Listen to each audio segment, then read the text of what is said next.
If you're using Lightroom to manage your images instead of Adobe Bridge, we're going to take a few moments just to see how easy it is to add photos and then open them in Photoshop. If you're not using Lightroom, you can go ahead and skip this video. Alright, if you're working with the exercise files first, you'll want to download them.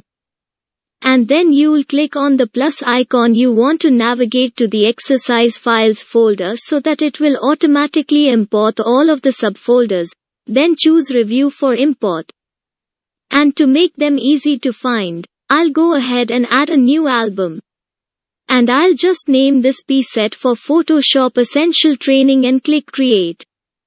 So once you've created the album, then when you add the photos, Lightroom will automatically add them to that album. And don't worry if your number here doesn't say 72. I'm going to be adding a few more files to the exercise folder. So that will probably be a little bit higher.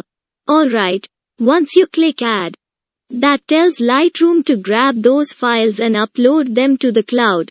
And while we can view those files under all photos or even recently add right now, although that will change over time, is probably easiest to find the exercise files by just clicking on the album that we created now in order to open a document from Lightroom into Photoshop. I can just select the image and then choose File and then Edit in Photoshop or use the keyboard shortcut command. The on Mac or Ctrl-A on Windows.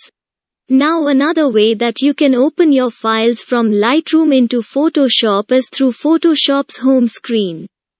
Now I do just want to mention that before you'll see your images here, they have to have been uploaded to the cloud, so it might take a few moments. Alright, I'll click on the album here in order to open it.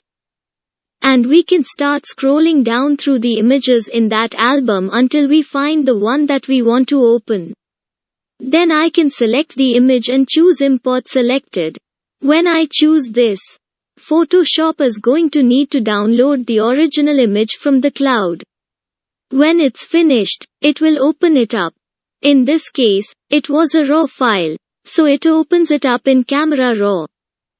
So I'll just click open to open that in Photoshop. So just one note before we wrap up, I'll return to Lightroom, cause I want to point out that if you're working with your own images, you're going to want to take advantage of all of the features in the edit stack in order to make your images look their best before you open them into Photoshop. However, if you're following along using the exercise files provided with the course, then we're simply going to open those files into Photoshop and start working.